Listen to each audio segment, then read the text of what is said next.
നമ്മുടെ പൂരത്തിന്റെ ഒരുക്കങ്ങൾ എവിടെയെന്ന് അറിയാൻ വേണ്ടിട്ട് നേരെ വടക്കുന്നാഥനിലേക്ക് വെച്ച് പിടിക്കണം. ഇവിടെ നടുവിലാൽ ഗണപതി അവിടെ ഒരു പൂരപ്പന്തൽ ഉയർന്നു വരുന്നുണ്ട്. നമ്മുടെ തിരുമ്പാടി വിഭാഗത്തിന്റെ ആണെന്ന് തോന്നുന്നു, എനിക്ക് കൃത്യമായിട്ട് അറിയില്ല. അവിടെ ആ ഗോപുരത്തിന്റെ ഏറ്റവും ടോപ്പ് വശം മാത്രമാണ് ഇനി പണിയാനുള്ളത് എന്ന് തോന്നുന്നു. അവിടെ MG റോഡിന്റെ അവിടെ നിന്ന് നേരെ വണ്ടികൾ വരുന്ന ഒരു ഭാഗത്തായിട്ടാണോ ഞാൻ നിൽക്കുന്നത്. ഇനി റോഡ് മുറിച്ച് കടന്നിട്ട് വേണം എനിക്ക് നമ്മുടെ ക്ഷേത്ര മൈതാനിയിലേക്ക്, നമ്മുടെ പൂരപ്പറമ്പിലേക്ക് കയറാൻ വേണ്ടിയിട്ട്. അവിടെ 3 ആനകളിൽ ഒരു എഴുന്നള്ളിപ്പ് നടന്നുകൊണ്ടിരിക്കുന്നുണ്ട്. ശങ്കരാചാര്യരുടെ ജന്മജയന്തി അങ്ങനെ എന്തോ ഒരു ആഘോഷമാണ്. ശങ്കരാചാര്യരുടെ ഒരു ഫോട്ടോ വെച്ചിട്ടുള്ള ഒരു ഇത് വെച്ചിട്ടാണ് അവിടെ ആനകളെയൊക്കെ എഴുന്നള്ളിപ്പിക്കുന്നത്. എറണാകുളം ശിവകുമാർ ആനയാണ് അവിടെ എഴുന്നള്ളിച്ചുകൊണ്ടിരിക്കുന്നത്. എറണാകുളം ശിവകുമാറിനെ കാണാൻ വേണ്ടി ഞാൻ കാത്തിരിക്കുകയായിരുന്നു. നമ്മുടെ തെക്കേ ഗോപുരനട തുറന്നു വരുന്നത് എറണാകുളം ശിവകുമാർ ആനയാണ്. തെച്ചുകൊട് രാമചന്ദ്രനെ മാറ്റിയിട്ടുണ്ട്. ഇവിടെ പന്തലിൻ്റെ പണികളൊക്കെ പുരോഗമിച്ചുകൊണ്ടിരിക്കുന്നു. അവിടെ ചേട്ടന്മാർ മരങ്ങളൊക്കെ വെട്ടി റെഡിയാക്കുന്നുണ്ട്. അത്യാവശ്യം ജനങ്ങൾ ഇപ്പം തന്നെ ഇവിടെ വന്നിട്ടുണ്ട് കേട്ടോ.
ഇവിടെ പന്തലിൻ്റെ പണികളൊക്കെ വീണ്ടും പുരോഗമിക്കുന്നു.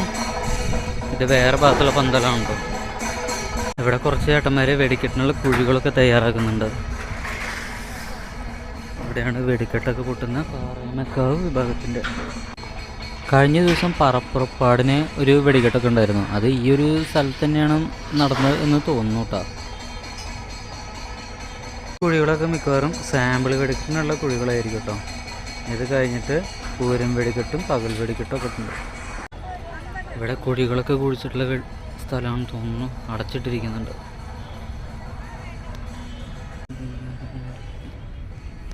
അങ്ങനെ അതിൻ്റെ ഉള്ളിലേക്ക് പോവാം. ഇവിടെയാണ് വെടിക്കെട്ട്. കണ്ടോ, വലിയ കുഴികളാണ് കേട്ടോ. വലിയ വലിയ കുഴികൾ ഇങ്ങനെ നിരനിരയായിട്ട് അങ്ങനെ കുറേ വെച്ചിട്ടുണ്ട്. ഇവിടെ അടുത്ത ഭാഗത്ത് കഴിഞ്ഞ ഒരു വെടിക്കെട്ട് കഴിഞ്ഞിട്ടുണ്ടായിരുന്നു, അതിൻ്റെ കുഴികളും അവിടെ ഉണ്ടാവും. വെടിക്കെട്ട് നടക്കുന്ന സമയത്ത് ഒരാൾക്ക് ഇവിടേക്ക് പ്രവേശനം ഉണ്ടാവില്ല കേട്ടോ. അവിടെ തൃശ്ശൂർ റൗണ്ടിലേക്കും പ്രവേശനം ഉണ്ടായിരിക്കില്ല. നമ്മുടെ MP ഒക്കെ പറഞ്ഞിട്ടുണ്ടായിരുന്നു, ഞാനൊക്കെ MP ആണ്. ഇതാണ് പാറമേക്കാവ് വിഭാഗം വെടിക്കെട്ട് പുര. അപ്പോൾ ഇത്രയും ദൂരത്തിൽ മതിലൊക്കെ കിട്ടിയിട്ട് ക്ലോസ് ചെയ്തിരിക്കുകയാണ്. അങ്ങോട്ട് ആരും പോകാൻ പാടില്ല. നേരത്തെ കണ്ടതിനേക്കാളും ചെറിയ കുഴികളാണ് കേട്ടോ. ഇവിടെ വട്ടം കുറവുള്ള കുഴികളാണ്. ആ കുഴികൾ നേരെ അങ്ങോട്ടാണ് പോകുന്നത്. ഇനി ഇവിടെ നേരെ ഇങ്ങനെ വളഞ്ഞ് അങ്ങനെ കൊണ്ട് പോകുന്നുണ്ട്. ഇവിടെ മാവിൻ്റെ ചുവട്ടിലൊക്കെ ഇഷ്ടംപോലെ ആൾക്കാർ വൈകുന്നേരങ്ങളിൽ വന്ന് വിശ്രമിക്കുന്നുണ്ട് കേട്ടോ. പവലിയൻ്റെ പണിയൊക്കെ നടന്നുകൊണ്ടിരിക്കുന്നു, പുരോഗമിച്ചുകൊണ്ടിരിക്കുന്നു. ഇതിൻ്റെ മീതിയായിരിക്കും മിക്കവാറും ക്യാമറാമാൻ എല്ലാവരും വന്നിട്ട് നിൽക്കുന്നത്. ക്യാമറാമാൻമാരല്ല, വിദേശികളും അതേപോലെ തന്നെ റിസർവ് ചെയ്തിട്ടുള്ള കുറേ ആളുകൾക്കും ഇരിക്കാനുള്ള പവലിയനൊക്കെയാണ് ഇവിടെ തയ്യാറായിക്കൊണ്ടിരിക്കുന്നത്. പിന്നെ കാണുന്നതാണ് തെക്കേ ഗോപുരനട. അത്യാവശ്യം ആൾക്കാർ ഇവിടെയും ഇരിക്കുന്നുണ്ട്. അപ്പോൾ ഈ കാണുന്നതാണ് നമ്മുടെ തെക്കേ ഗോപുരനട. നമ്മുടെ തെക്കോട്ടിറക്കം, തെക്കേ ഗോപുരനട തുറക്കൽ, കുടമാറ്റം ഒക്കെ നടക്കുന്നത് ഈ ഒരു ഭാഗത്താണ് കേട്ടോ. ശരിക്കും ഇവിടെ വൈകുന്നേരങ്ങളൊക്കെ വന്നിരിക്കുമ്പോൾ നമുക്ക് മനസ്സൊന്ന് ശാന്തമായി പോകും. നല്ല അടിപൊളി, എന്താ പറയുക, സമാധാനം കിട്ടുന്നൊരു സ്ഥലമാണ് നമ്മുടെ വടക്കുന്നാഥൻ്റെ തെക്കേ ഗോപുരനട. ഇത് നമ്മുടെ പോലീസിൻ്റെ ഒരു വാച്ച് ടവറാണ് കേട്ടോ. എക്സിബിഷന് വന്ന ആൾക്കാരുടെ തിരക്കാണ് കേട്ടോ ഈ കാണുന്നത്. ചുറ്റും വണ്ടികളുണ്ട്. അപ്പോൾ ഈവനിങ് സമയത്തൊക്കെ ഇവിടെ വന്നാൽ നല്ല തിരക്കായിരിക്കും. ഉയർന്ന മാന്യതയിൽ നിങ്ങളിലെത്തിക്കുന്നു ഞങ്ങളുടെ ഡിപ്ലോമ കോഴ്സുകൾ ലോജിസ്റ്റിക്സ് അഡ്മിനിസ്ട്രേഷൻ. അവിടെ ഒരു ഗോപുരം കണ്ടോ? അതാണ് വടക്കുന്നാഥിൻ്റെ കിഴക്കേ ഗോപുരം കേട്ടോ. വിദേശ രാജ്യങ്ങളിൽ ഉൾപ്പെടെ ഒട്ടേറെ സ്ഥാപനങ്ങൾ ഇനി അങ്ങോട്ട് തിരിഞ്ഞു കഴിഞ്ഞാൽ നേരെ കാണുന്നതാണ് പാറമേക്കാവ് ഭഗവതിയുടെ അമ്പലം. ഉടനെ ബന്ധപ്പെടുക. രണ്ടിൻ്റെ നടുക്കിലായിട്ട് തൃശ്ശൂർ പൂരം എക്സിബിഷൻ. 40 രൂപയാണ് അതിൻ്റെ ഉള്ളിലേക്ക് പ്രവേശന ഫീസ്. ജിപേ അതേപോലെ തന്നെ ക്യാഷ് ഒക്കെ കൊടുത്തിട്ട് നമുക്ക് കയറാം.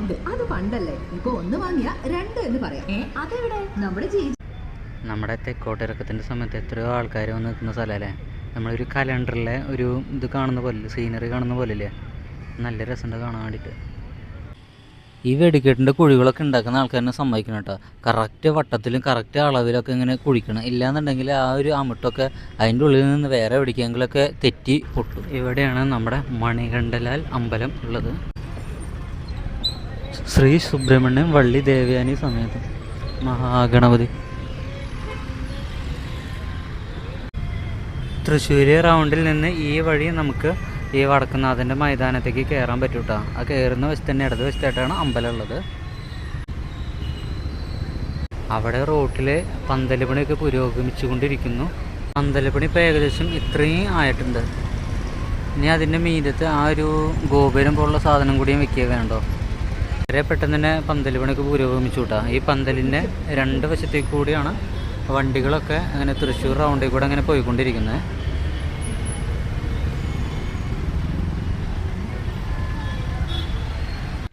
ഇന്നത്തെ പണി കഴിഞ്ഞ കാരണം തോന്നുന്നു അവിടെ പണിക്ക് വന്ന ചേട്ടന്മാരെ എല്ലാവരും ഷീറ്റ് ഇട്ടിട്ട് ആ ഒരു കുഴികളെല്ലാം മൂടിയിട്ടിരിക്കുന്നുണ്ട്. ഈ മാസം 4-ാം തീയതിയാണ് നമ്മുടെ ഇവിടുത്തെ സാമ്പിൾ വെടിക്കെട്ട് വരുന്നത്. പ്രധാനപ്പെട്ട ദിവസങ്ങൾ 4-ാം തീയതി സാമ്പിൾ, 5-ാം തീയതി നട തുറക്കൽ, 5-ാം തീയതി തന്നെ ചമയ പ്രദർശനം, 6-ാം തീയതി പൂരം, അങ്ങനെയാണ് വരുന്നത്. തൃശ്ശൂർ പൂരത്തിന് വരുമ്പോൾ കൊണ്ടുവരേണ്ട 2 സാധനങ്ങൾ പ്രധാനമായിട്ടും, ഒന്ന് തോർത്തുമുണ്ടും ഒന്ന് കുടിവെള്ളം. തോർത്തുമുണ്ടുണ്ടെങ്കിൽ നമുക്കിങ്ങനെ തലയിൽ ചുറ്റി നടക്കാം. അതേപോലെ തന്നെ നമുക്കിങ്ങനെ വീശാം. കുടമാറ്റമൊക്കെ കഴിഞ്ഞിട്ട് ആൾക്കാർ വീശിന് കണ്ടിട്ടില്ല, അതേപോലെ ഇങ്ങനെ വീശാം. തൃശ്ശൂർ പൂരത്തിന് കൊണ്ടുവരുമ്പോൾ നിങ്ങളുടെ കയ്യിൽ കരുതേണ്ട ഏറ്റവും പ്രധാനപ്പെട്ട ഒരു കാര്യമാണ് തോർത്തുമുണ്ട് എന്ന് പറഞ്ഞിട്ടുള്ളത്. അതും വെള്ള തോർത്തുമുണ്ട് തന്നെയാണ് വേണ്ട. കാരണം വെച്ചാൽ അത് തലയിൽ ഇങ്ങനെ മൂടി നടക്കാനേ. ഒരു 10 മണിയാകുമ്പോഴേക്കും 10 മണി 10:30 ആകുമ്പോഴേക്കും ഇന്നത്തെ കാലാവസ്ഥയിൽ നല്ല രീതിയിൽ ചൂട് വരുന്നുണ്ട്. ഈ ചൂട് വന്നിട്ടുണ്ടെങ്കിൽ ഈ സാധനം തലയിൽ കെട്ടിയിട്ട് വേണം നമുക്ക് നടക്കാൻ വേണ്ടിയിട്ട്. എന്നാൽ ചൂട് കുറയുന്നിട്ട് നമുക്ക് തോന്നും. പിന്നെ കുറച്ച് വെള്ളം കൂടിയും കരുതിക്കോളൂ. പിന്നെ വെള്ളത്തിനൊക്കെ ഇവിടെ നല്ല വിലയാണ് ഉണ്ടാവുക കേട്ടോ. പിന്നെ സംഭാര വിതരണം പല ആൾക്കാരും നടത്തുന്നുണ്ടാവും. സ്വന്തം റിസ്കിൽ കഴിക്കുക. ഇത് നമ്മുടെ അയ്യന്തോൾ കാർത്യായനി ഭഗവതി ക്ഷേത്രമാണ്. തൃശ്ശൂർ പൂരത്തിൻ്റെ ഒരു ഘടകപൂരമാണ് അയ്യന്തോൾ കാർത്യായനി ഭഗവതി ക്ഷേത്രത്തിലെ പൂരം.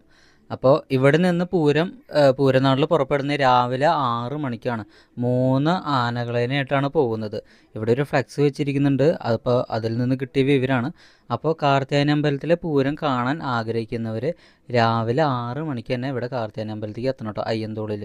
അപ്പോൾ അവിടെ നിന്ന് നമുക്ക് പൂരത്തിൽ പങ്കുചേരാം. 3 ആനകളായിട്ടാണ് ഇവിടെ നിന്ന് പുറപ്പെടുന്നത്.